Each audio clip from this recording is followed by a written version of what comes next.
Welcome to simply America. आज की episode तो आप मिस कर ही नहीं सकते, क्योंकि ये उन सवालों पर मबनी है जो आप सबसे ज्यादा पूछते हैं, यानी अमेरिका में सेटल होने का तरीका क्या है, अमेरिकन ग्रीन कार्ड कैसे हासिल किया जा सकता है।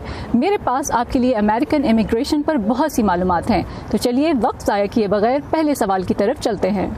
मैं ये जानना चाहता हूँ कि यूनाइटेड स्टेट्स में कौन सी ऐसी फील्ड्स हैं जिसमें आसानी से इमिग्रेशन हो सकती है।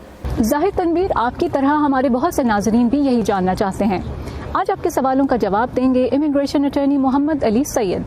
लेकिन उनकी तरफ जाने से पहले मैं आपको बताती चलूं कि मैं फैमिली स्पॉन्सर्ड वीज़ा कैटेगरी में यहाँ अमेरिका सेटल हुई हूँ। यहाँ पहुँचने के 1 माह के अंदर मेरा ग्रीन कार्ड आ गया था और 5 साल के बाद मैं अमेरिकन पासपोर्ट के लिए अप्लाई कर सकूँगी। जो लोग अमेरिका शादी करके आते हैं वो 3 साल के बाद अमेरिकन पासपोर्ट हासिल कर सकते हैं। लेकिन जैसे कि हमारे एक्सपर्ट भी आपको वाज़ेह करेंगे, फैमिली स्पॉन्सरशिप के जरिए अमेरिकन ग्रीन कार्ड के हुसूल के अलावा भी कई दूसरी ऑप्शंस मौजूद हैं। एक तो आपका हो गया फैमिली बेसिस पे, ठीक है, फैमिली रिलेशनशिप के बेसिस पे। फिर हो गया एम्प्लॉयमेंट के बेसिस पे, उसमें एम्प्लॉयर जरूरी है। फिर आपका हो गया कोई बिजनेस या इन्वेस्टमेंट के बेसिस पे। काफी बड़ी कैटेगरी है वो असाइलम स्टेटस की है। उसमें भी ऐसे लोग जिनको किसी बेसिस पे प्रोसिक्यूट किया जाता है कि उनकी मजहब के बेसिस पे या उनकी जात या रेस या कोई पॉलिटिकल ओपिनियन के बेसिस पे। एम्प्लॉयमेंट में ये हो गया कि H-1B वीजा आपने सुना होगा, वो लोग जो ये दिखा सकें कि उनके पास एटलीस्ट US बैचलर लेवल की एजुकेशन है और फिर USA में जॉब ऑफर है कि किसी प्रोफेशनल लेवल जॉब की।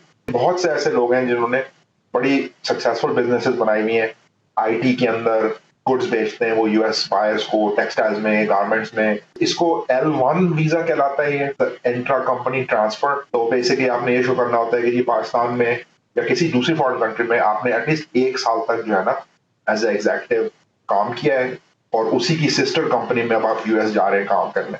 अली सैयद के मुताबिक इन्वेस्टमेंट वीज़े की कई इकसाम हैं। इनमें 9 से 18 लाख डॉलर्स तक की बड़ी सरमायाकारी पर ग्रीन कार्ड मिल सकता है। सियासी या असाइलम वीज़ा पाकिस्तान से अप्लाई नहीं किया जा सकता। आपको किसी भी और कानूनी वीज़े पर पहले यहाँ अमेरिका पहुँचना होता है, जिसके बाद ही आप अमेरिका में सियासी पनाह की दरख्वास्त दे सकते हैं।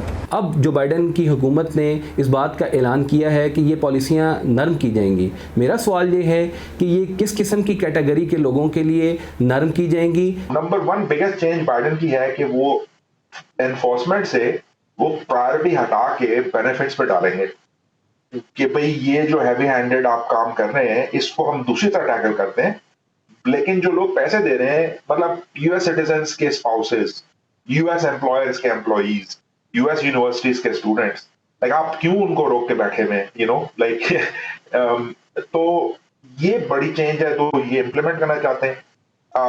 अब लेजिस्लेशन इसकी यही होगी कि बिल तो इन्होंने सबमिट किया हुआ है, आई थिंक कांग्रेस में अभी वो कंसिडर हो रहा है। अमेरिकन इमिग्रेशन पर इतनी ढेर सारी इंफॉर्मेशन मैंने आपको दी है। अगर आप ये अमेरिका इमिग्रेट होने का इरादा रखते हैं तो गुड लक। वैसे अगर आपकी गुड लक हुई तो ऐन मुमकिन है कि सिंपली अमेरिका की टीम से आपकी मुलाकात भी हो जाए। अपने सवालात तैयार रखिएगा।